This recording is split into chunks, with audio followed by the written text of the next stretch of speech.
નમસ્કાર દર્શક મિત્રો, દેશ અને દુનિયાના સુપરફાસ્ટ સમાચારમાં આપનું સ્વાગત છે। આજના તાજા અને સૌથી મોટા સમાચાર જાણીએ પહેલા ચેનલને સબસ્ક્રાઇબ કરી નાખજો। આવનારા 5 દિવસ કેવું રહેશે તાપમાન? હવામાન વિભાગે આગાહી કરી છે તે અનુસાર આવનારા 5 દિવસો દરમિયાન વાતાવરણ સૂકું રહેશે। 3 દિવસ પછી તાપમાનમાં ઘટાડો થશે, જેને કારણે ફરી ઠંડીનો અનુભવ થશે। ઉત્તર પશ્ચિમ દિશાના પવનો ફૂંકાતા ઠંડીમાં વધારો થશે। વેસ્ટર્ન ડિસ્ટર્બન્સને કારણે સૌરાષ્ટ્ર અને કચ્છમાં વાદળછાયું વાતાવરણ રહેશે। હવામાન આગાહીકાર અંબાલાલ પટેલે પણ 7 ફેબ્રુઆરીથી રાજ્યમાં ફરી ઠંડીનું જોર વધશે તેવી આગાહી કરી હતી। હિમાચલમાં હિમવર્ષાને કારણે મુશ્કેલી વધી। હિમાચલ પ્રદેશમાં હિમવર્ષાએ તબાહી મચાવી છે। સતત હિમવર્ષાને કારણે સત્તાવાળાઓએ 5 રાષ્ટ્રીય ધોરીમાર્ગો સહિત કુલ 475 રસ્તાઓ બંધ કરી દીધા છે। 333 વીજ પુરવઠા લાઇનો અને 57 પાણી પુરવઠાની લાઇનો બંધ થવાથી લોકો પરેશાનીમાં મુકાઈ ગયા છે। બરફ હટાવવા સતત કામ ચાલી રહ્યું છે।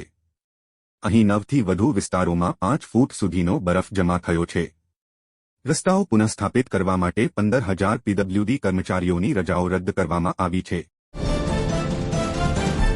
પ્લાસ્ટિકનો ઉપયોગ કરીને બનાવ્યો રોડ। સમગ્ર વિશ્વ પ્લાસ્ટિકના દૂષણ સામે ઝઝૂમી રહ્યું છે, ત્યારે સુરત પાલિકાએ નવતર પ્રયોગ કરીને ડામરની જગ્યાએ પ્લાસ્ટિકનો ઉપયોગ કરીને રોડ બનાવવાનો પાયલોટ પ્રોજેક્ટ શરૂ કર્યો છે। પ્લાસ્ટિકનો ઉપયોગ કરીને 32.56 કિલોમીટરના રોડ બનાવ્યા છે। આ રોડ ડામર રોડ કરતાં મજબૂત હોવાનો દાવો થઈ રહ્યો છે। જો આ પ્રોજેક્ટ સફળ થાય તો આગામી દિવસોમાં અન્ય રોડને પણ પ્લાસ્ટિકના બનાવવા આયોજન થઈ રહ્યું છે। પ્રધાનમંત્રી સૂર્યોદય યોજના અંગે મહત્વની જાહેરાત। પ્રધાનમંત્રી સૂર્યોદય યોજના હેઠળ હવે લોકોને તેમના ઘરની છત પર સોલાર પેનલ લગાવવા માટે સરકાર તરફથી વધુ સબસિડી મળશે। લોકો હવે એક પણ રૂપિયો ખર્ચ્યા વિના તેમના ધાબા પર વીજળી ઉત્પન્ન કરી શકશે।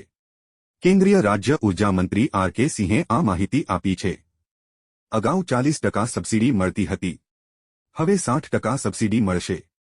બાકીની 40% રકમ લોકો લોન તરીકે લઈ શકે છે। છેતરપિંડીથી બચવા ફ્રોડ કોલ અને એસએમએસથી રહો સાવધાન। ભારત સરકારે લોકોને ફ્રોડ મેસેજ અને ફોન કોલ્સથી સાવધાન રહેવા જણાવ્યું છે। નાણાં મંત્રાલયે જણાવ્યું કે જો તમને કોઈ ફોન, મેસેજ કે ઈમેલ આવે જેમાં દાવો કરવામાં આવે કે તેઓ આઈટી અથવા કસ્ટમ્સ વિભાગમાંથી બોલી રહ્યા છે અને તમને ટેક્સ ચૂકવવા માટે જણાવે તો તેનો શિકાર ન બનશો। આવો કોઈ મેસેજ મળવા પર તરત જ સ્થાનિક પોલીસનો સંપર્ક કરવાની પણ સલાહ આપવામાં આવી છે।